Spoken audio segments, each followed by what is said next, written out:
নমস্কাৰ বন্ধুসকল, এমচিকলৈ স্বাগতম জনাইছোঁ। বন্ধুসকল, আজি আমি কথা পাতিম অৰ্ণৱ গোস্বামীৰ এৰেষ্টৰ বিষয়ে। অৰ্ণৱ গোস্বামীক কিয় এৰেষ্ট কৰা হ'ল A to Z আপোনালোকে জানিব পাৰিব। মই একচুৱেলি এইটো ইণ্ডিয়ান এক্সপ্ৰেছৰ আৰ্টিকল হয়, মই অলৰেডি পঢ়িছোঁ, আপোনালোকক শ্বৰ্টকাটত বুজাই দিম। বন্ধুসকল, ভিডিঅ'টো সম্পূৰ্ণৰূপে চাই থাকক আৰু আপোনালোকে ভিডিঅ'টো স্কিপ নকৰিব, কাৰণ ইয়াতে বহুত কথা সোমাই আছে। আপোনালোকে হয়তো কোনোবা এটা কথাৰ পৰা মিছ হৈ যাব পাৰে আৰু আপোনালোকৰ মিছকনচেপ্ট হ'ব পাৰে। বন্ধুসকল, এনেকুৱা ধৰণৰ যিকোনো লেটেষ্ট ইনফৰমেশ্যন এক্সপ্লেনেশ্যনৰ কাৰণে, যিকোনো নতুন বা যিকোনো লেটেষ্ট নিউজৰ বিশ্লেষণৰ কাৰণে এইটো চেনেলটো ছাবস্ক্ৰাইব কৰি ৰাখক আৰু যিকোনো লেটেষ্ট নটিফিকেশ্যন, লেটেষ্ট ইনফৰমেশ্যন চবৰ আগতে এইটো চেনেলতে পাই থাকিব। বন্ধুসকল, কথাটো হ'ল, আমাৰ অসমৰে সন্তান অৰ্ণৱ গোস্বামী আজি মহাৰাষ্ট্ৰ পুলিচৰ দ্বাৰা গ্ৰেপ্তাৰ হ'ল। কিয় হ'ল কথাটো আজিৰ বা কালি, আজি বা যোৱাকালি বা এইটো বছৰৰ ঘটনা নহয়, এইটো 2018 চনৰ এটা ছুইচাইড কেছৰ লগত এইটো ঘটনাটো জড়িত।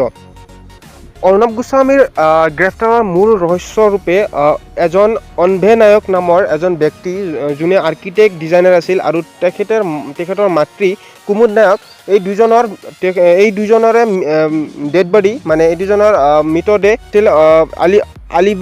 আলিবাগত পোৱা গৈছিল, তেখেতৰ ঘৰত পোৱা গৈছিল। এই পিছত পষ্টমৰ্টমত কোৱা হৈছিল যে এইটোক ছুইচাইড কৰা হৈছে। তাৰপিছত অনভে নায়কৰ ছুইচাইড কেছত মূলত ৰহস্য হৈছে, তেখেতে কিছু নহয় বহুত পইচা পাব লগা আছিল। 3টা কোম্পানীত তেখেতে বহুত পইচা পাব লগা আছিল। তাৰ মাজত অৰ্ণৱ গোস্বামীৰ যোনটো ৰিপাব্লিক টিভিৰ পৰা পইচা পাব লগা আছিল, প্ৰায় ৰিপাব্লিক টিভিৰ পৰা প্ৰায় 83 লাখ টকা পাব লগা আছিলে। 83 লাখ আৰু আপোনাৰ আৰু কোম্পানী আছে, মই আপোনালোকক শুনাই আছোঁ। অৰ্ণৱ গোস্বামী, ৰিপাব্লিক টিভি, ফিৰোজ শ্বেখৰ, আইকাষ্ট, স্কাই মিডিয়া আৰু নীতিশ সৰ্দাৰ স্মাৰ্ট ৱৰ্কছৰ পৰা তেখেতে আৰু বহুত পইচা পাব লাগিছিল।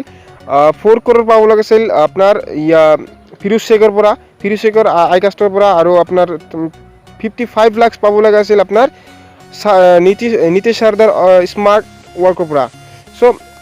পিছত আপোনাৰ কথাটো হ'ল, পিছত এইটো কেছ যেতিয়া 2019 চনত এপ্ৰিল মাহত ছুইচাইড কৰা বুলি কেছটো ক্ল'জ কৰা হৈছিল, তাৰপিছত এইটো বছৰত মে' মাহত 2020 মে' মাহত অনভে নায়কৰ জীয়ৰীজনী আদনিয়া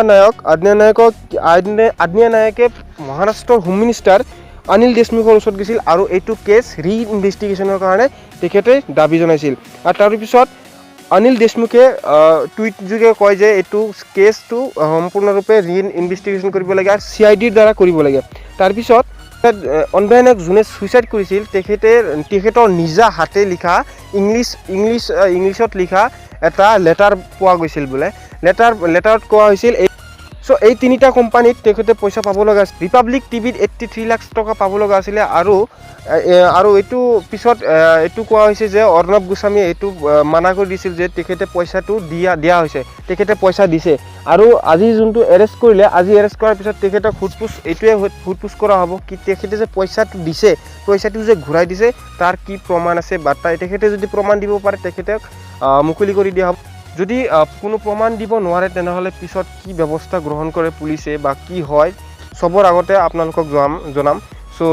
ভিডিঅ'টো যদি কিবা জানিব পাৰিছে ভিডিঅ'টোৰ যোগেদি, তেনেহ'লে ভিডিঅ'টো লাইক কৰি দিয়ক আৰু চেনেলটো ছাবস্ক্ৰাইব কৰক, আৰু যিকোনো লেটেষ্ট আপডেট চবৰ আগতে এইটো চেনেলত পাই থাকিব।